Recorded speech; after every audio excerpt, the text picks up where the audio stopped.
Assalamualaikum warahmatullahi wabarakatuh. Perkenalkan, nama saya Ika Imania dari Pendidikan Teknik Mesin Angkatan 2023. Di sini saya akan menjelaskan kurikulum pendidikan Korea Selatan. Kurikulum pendidikan Korea Selatan dikenal sangat terpusat, akademis, dan kompetitif, dengan fokus kuat pada pengembangan ilmu pengetahuan dan teknologi.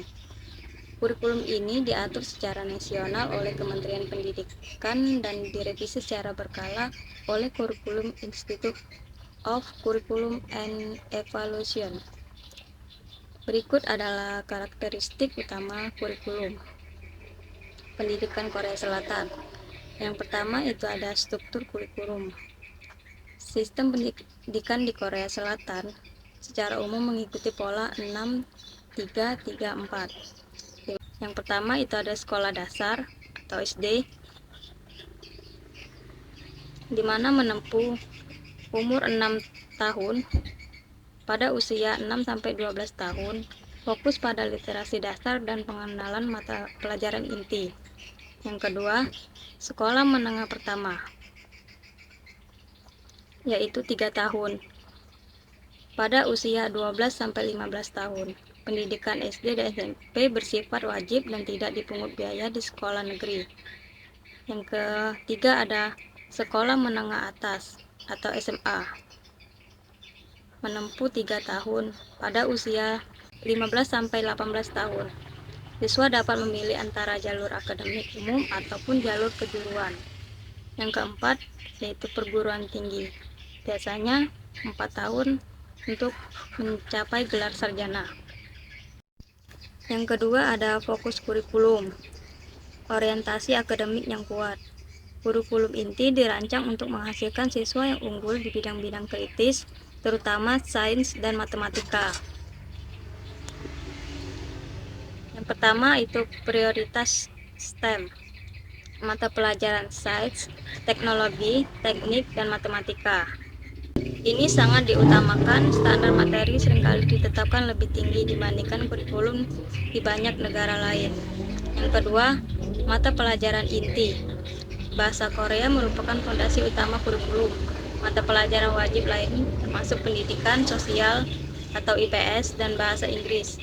Biasanya dimulai sejak kelas 3 SD. Yang ketiga, keseimbangan pendidikan. Meskipun fokusnya pada akademis, kurikulum juga mencakup pendidikan jasmani, seni rupa, musik, dan seni praktis untuk mengembangkan holistik siswa. Integrasi teknologi dan kurikulum lokal. Yang pertama ada pendidikan digital.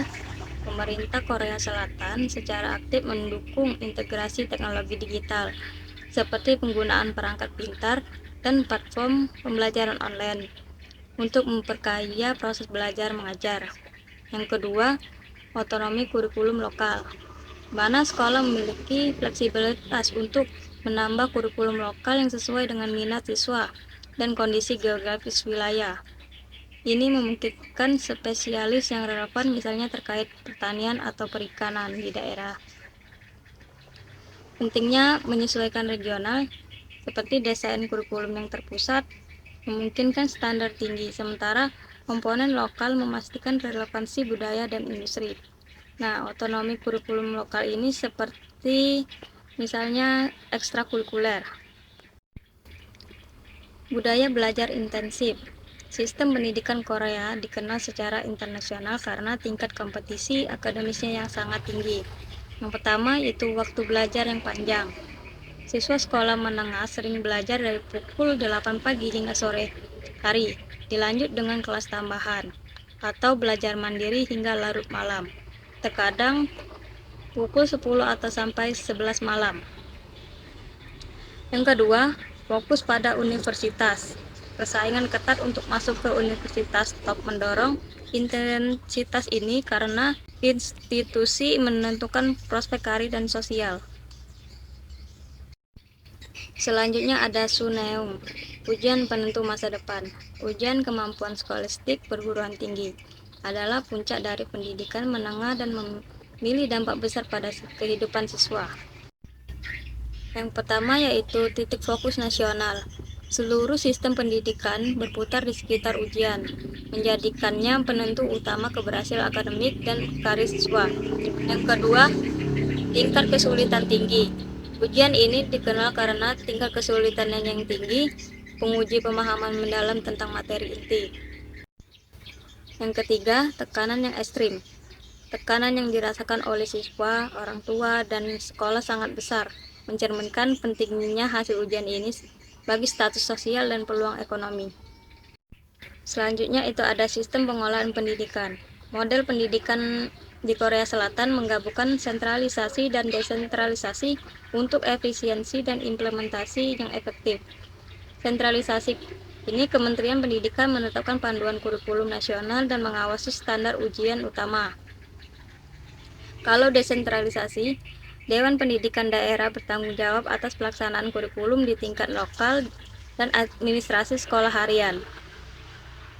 Biasanya tahun ajaran dimulai pada bulan Maret dan terbagi menjadi 2 semester, serupa dengan banyak negara di Asia Timur. Kesimpulan dan implikasi. Keunggulan akademik. Kurikulum ini telah menghasilkan pencapaian akademik dan inovasi teknologi yang luar biasa, menetapkan Korea Selatan di garis depan pendidikan global.